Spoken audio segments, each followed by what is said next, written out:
क्षमाशील यति धीर गंभीर ज्ञानम धर्म कील दृढ़ थीर सम धीर ध्यानम जगत त्राणकारे अधाघारे उदारं भगत प्राण रूपं दयागुण्यपारं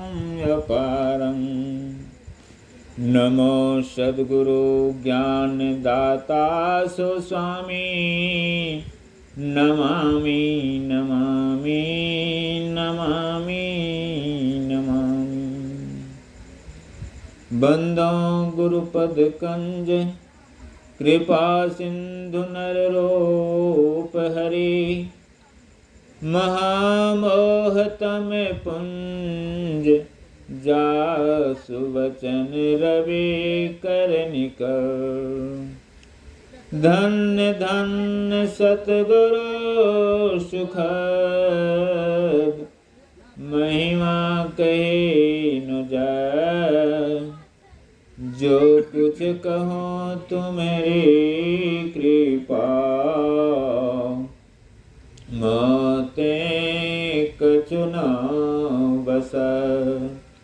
श्री सद्गुरु महाराज की जय। अव्यक्त रूप में प्रातः स्मरणीय अनंत विभूषित सृष्टि के कण कण में विराजमान श्री सद्गुरु महाराज को मेरा साष्टांग प्रणाम। व्यक्त रूप में इस सत्संग स्थल पर आए हुए सज्जन वृंद, भक्तिमती माताएं, करुणामयी बहनों तथा भोले भाले बच्चों सभी को मेरा बारंबार प्रणाम। आज का यह संशयकालीन का सत्संग श्री दिलीप बाबू के निवास स्थान पर हो रहा है और अभी हम लोग जत्र तत्र से इस सत्संग स्थल पर एकत्रित हुए। श्री सद्गुरु महाराज की जय। एक भजन होगा, इसके बाद पढ़ो। प्रथम में ही धारो गुरु को ध्यान हो श्रुति निर्मल हो बिंदु ज्ञान। प्रथम ही धारो गुरु को ध्यान हो श्रुति निर्मल हो बिंदु ज्ञान। हो श्रुति निर्मल हो बिंदु ज्ञान। हो श्रुति निर्मल हो बिंदु ज्ञान। हो श्रुति निर्मल हो बिंदु ज्ञान। प्रथम ही धारो गुरु को ध्यान हो श्रुति निर्मल हो बिंदु ज्ञान। दो नैना विच सन्मुख देख एक बिंदु मेले दृष्टि दोरे कि दो नैना विच सन्मुख देख एक बिंदु मेले दृष्टि दोरे के सुख मन झलके तिल तारा निरख सुरत दसवें द्वारा। सुख मन झलके तिल तारा निरख सुरत दसवें द्वारा। ज्योति मंडल में अचरज ज्योत शब्द मंडल अनहद शब्द होत। ज्योति मंडल में अचरज ज्योत शब्द मंडल अनहद शब्द होत। अनहद में धुन सत लौलाय भव जल तरिबो यहे ऊपर।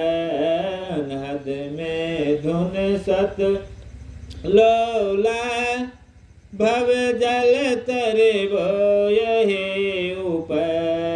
में ही युक्ति सरल साची लहे जो गुरु सेवा रांचे में ही योग की सरल साची। लहे जो गुरु सेवा रांची प्रथम ही धारो गुरु को ध्यान। हो श्रुति निर्मल हो बिंदु ज्ञान प्रथम ही धारो गुरु को ध्यान।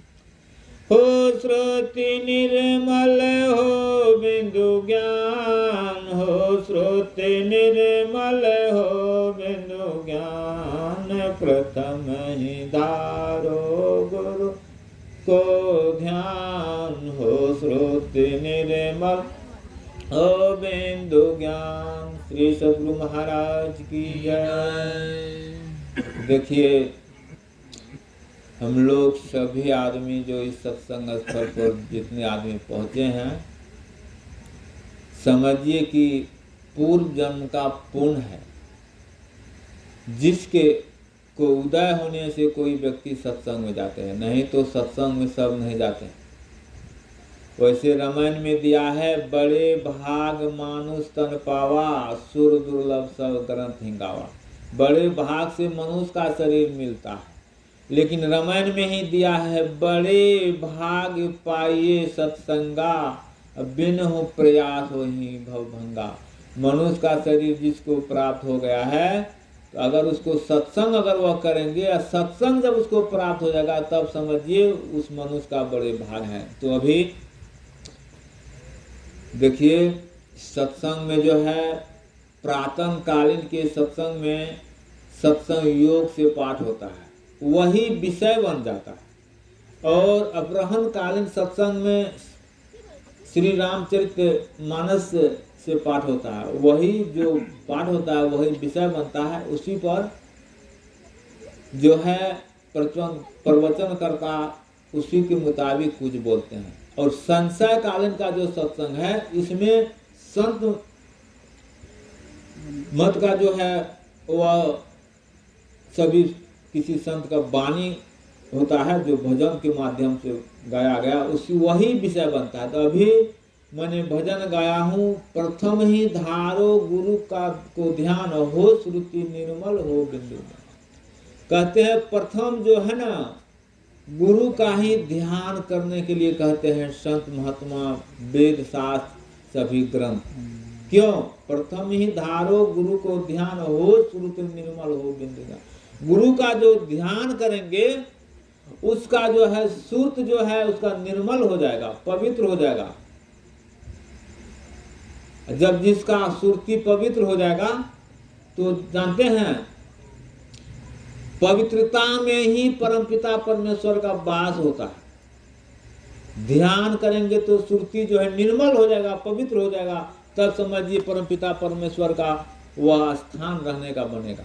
इसलिए कहते हैं प्रथम ही धारो गुरु को ध्यान, हो श्रुति निर्मल हो बिंदु ज्ञान। और इतना ही नहीं, जो गुरु का ध्यान करेंगे तब उसको बिंदु का विज्ञान उसको होगा, बिंदु का ज्ञान होगा। कहते हैं बिंदु नाद महा, हाँ, कहते हैं वह जो है बिंदु नाद जो है वह शिव शक्ति का घर है, और लक्ष्मी विष्णु का भी घर है। जो वैसा करेंगे तो समझिए वह समझे, अपने जो बिंदु का ध्यान करेंगे वह समझे कि मेरे अंदर में लक्ष्मी जी और विष्णु जी भी विराजमान हैं। और जो शिव भक्त है वह समझे कि मेरे अंदर में शिव पार्वती भी विराजमान हो जाएंगे। तो वही कहते हैं प्रथम ही धारो गुरु को ध्यान, हो श्रुति निर्मल हो बिंदु ज्ञान। बिंदु का भी ज्ञान होगा तो वह व्यक्ति बिंदु प्राप्त करने का इच्छुक करेंगे, वह खोजेंगे। और कैसे? दो नैन नजर जोड़ी के प्रथम ही धारो गुरु को ध्यान, हो श्रुति निर्मल हो बिंदु ज्ञान, हो श्रुति निर्मल हो बिंदु ज्ञान। दो नयनन बीच सन्मुख देख, एक बिंदु मिले दृष्टि दो रेख। देखना कहाँ है? दोनों आंख के मध्य में, दोनों आंख के बीच में ध्यान करना है, तब वह बिंदु प्राप्त होगी। दोनों नयनन बीच सन्मुख देख, एक बिंदु मिले दो दृष्टि दो रेख। वह एक बिंदु कब मिलेगा? जब दोनों आंखों की देखने की शक्ति एक होगी, तब वह बिंदुता की प्राप्त होती है। तब उस बिंदु की प्राप्त होती है। वह कौन सा बिंदु? जो बिंदु को भगवान शंकर ने, भगवान शिव ने ध्यान करके उस बिंदु को प्राप्त किए और तब उसका 10वां नयन खुल गया। भगवान शंकर का तस्वीर सभी आदमी देखते हैं, फोटो को, उसमें देखते होंगे उसका दोनों आंख बंद हो रहता है, लेकिन उसका एक आंख जो है बीच में खुला हुआ रहता है, जिसको शिव नेत्र कहते हैं, उसी को तिल खिड़की कहते हैं, उसी को 10वां द्वार भी कहते हैं।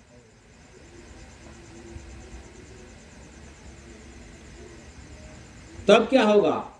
सुखमन झलके तिल तारा, निरख सूरत 10वीं द्वारा। तब सुख की प्राप्ति होगी। उस बिंदु में जब तिल दिखाई देगा, पहले काला तिल दिखाई देता है, जो बहुत दिन ध्यान करेंगे तब उसमें सफेद तिल दिखाई देता है। प्रथम ही धारो गुरु को ध्यान, हो श्रुति निर्मल हो बिंदु ज्ञान।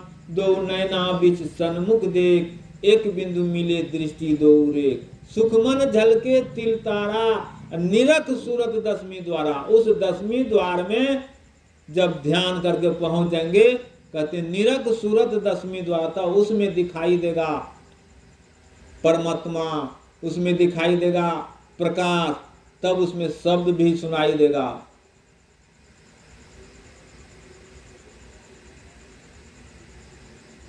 निरख सूरत 10वीं द्वारा। ज्योति मंडल में अचरज ज्योत, शब्द मंडल अनहद शब्द हो। उस ज्योति में, उस प्रकाश में बहुत तरह का प्रकाश दिखाई देगा, रंग बिरंग का प्रकाश दिखाई देगा। और उसमें भी जब आगे बढ़ेंगे तब फिर शब्द भी सुनाई देगा। तब उस शब्द के सहारे फिर आगे बढ़ेंगे तो परमपिता परमेश्वर के पास हम लोग पहुंचेंगे। निरख सूरत 10वीं द्वारा। ज्योति मंडल में अचरज ज्योत, शब्द मंडल अनहद शब्द हो। उस शब्द मंडल में जाएंगे तो अनहद शब्द होगा, अनहद शब्द होगा। शब्द मंडल में अनहद शब्द हो। अनहद में धुन सत लौलय, भव जल तर भी यही उपाय। उस अनहद शब्द में जो धुन होगा, उसमें जब लौ लग जाएगा, आप लोग अगर बात कीजिएगा तो नहीं समझ पाइएगा। उस अनहद शब्द में जब लौ लग जाएगा, ना कहते हैं, देखो ना उस बच्चा को पढ़ने में कितना लौ लग गया है। ठीक उसी तरह जब ध्यान करेंगे, उस अनहद शब्द में को जब सुनने लगेंगे, लौ लगाकर सुनेंगे ना, तब परमात्मा का शब्द उसमें पकड़ में आएगा। तब वह शब्द पकड़ में आएगा। प्रथम ही धारो गुरु को ध्यान, हो श्रुति निर्मल हो बिंदु ज्ञान। दो नैना बीच सन्मुख देख, एक बिंदु मिले दृष्टि दो रेख। सुखमन झलके तिल तारा, निरख सूरत 10वीं द्वारा।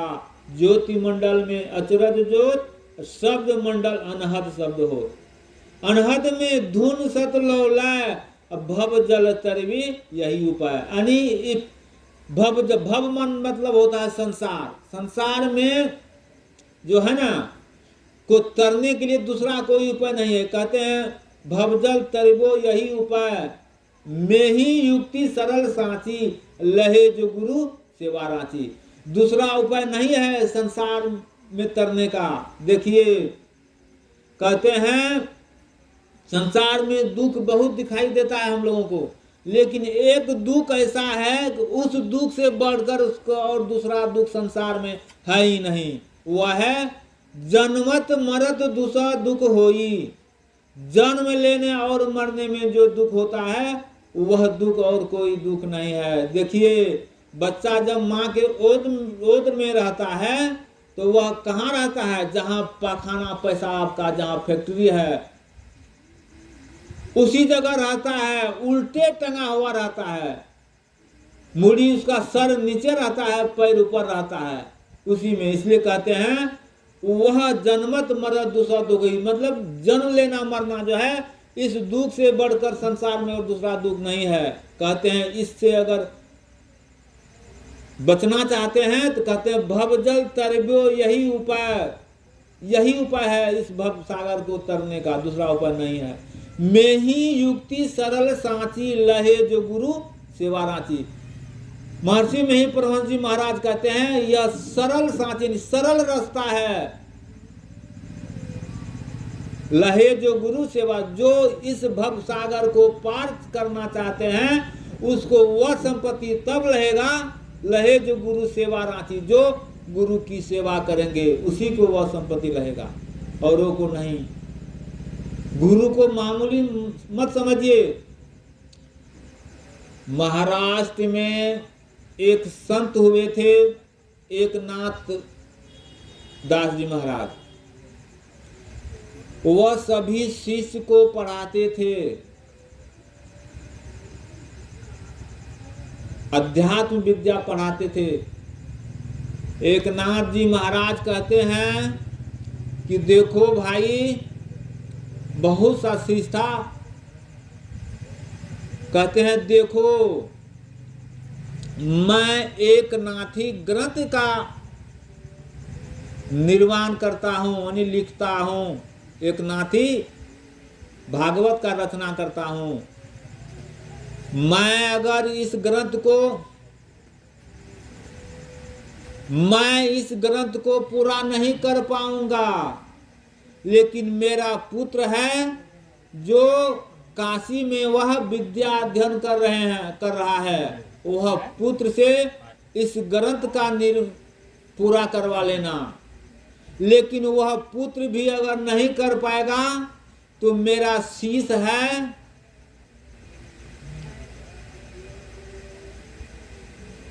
जिसका नाम है पूरी पूरन, उससे निर्माण कर लेना। तो और शिष्य वहां क्या कहते हैं, देखिए गुरुजी, आप जो पूरी पूरन का नाम ले रहे हैं वह आपका ग्रंथ का निर्माण जो अधूरा रह जाएगा वह कैसे इसको पूरा कर पाएंगे? वह तो मंद बुद्धि के हैं, जिसको हम लोग भूसकोल विद्यार्थी कहते हैं। वह मंद बुद्धि के हैं, जड़ बुद्धि के हैं। वह तो वर्षों से यहाँ पढ़ाई कर रहा है, लेकिन उसको कोई चौपाई, कोई श्लोक कुछ याद नहीं हो रहा है, उससे कैसे होगा? कहा तुम लोग नहीं समझते हो, उसको बुलाओ। वह पूरी पूरन को बुलाते हैं, कहते हैं देखो, कहते हैं इसमें जो है सभी गुण आ जाएगा, और बात की बात तो छोड़ो, अभी मैं इसको सभी गुण भर देता हूं। वह क्या करते हैं, पूरी पूरन को बुलाते हैं गुरुदेव, और अपने छाती से लगा लेते हैं और उसको आशीर्वाद करते हैं। देखो पूरी पूरन, तुम में सब विद्या भरपूर हो जाएगा। जो विद्या तुम पढ़ा है वह भी, जो नहीं भी पढ़ा है वह तुम में आ जाएगा। और तुम यह जो मैं एक नाथी भागवत ग्रंथ का रचना करता हूँ, यह मैं पूरी नहीं कर पाऊंगा, इसको तुम पूरा कर देना है तुमको। और वैसा ही हुआ। एकनाथ जी महाराज गुरुदेव का शरीर छूट जाता है, वह वही पूरी पूरन जो मंद बुद्धि के थे शिष्य, उन्होंने उस ग्रंथ एकनाथी भागवत का ग्रंथ को पूरा किया। और शंकराचार्य जी महाराज भी एक संत हुए थे, मध्यार्थ शंकराचार्य जी महाराज। उन्होंने भी बहुत शिष्यों को विद्या अध्ययन करा रहे थे, अध्यात्म विद्या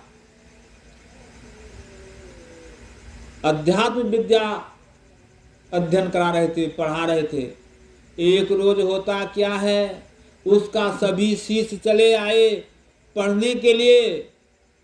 और यह शंकराचार्य जी महाराज अपना वक्तव्य, अपना पढ़ाई शुरू नहीं करते हैं। वह शिष्य लोग कहते हैं कि गुरुदेव आप पढ़ाई शुरू कीजिए ना, अब हम लोग सभी चले आए हैं, पढ़ाई शुरू कीजिए। क्यों नहीं पढ़ाई शुरू करते हैं?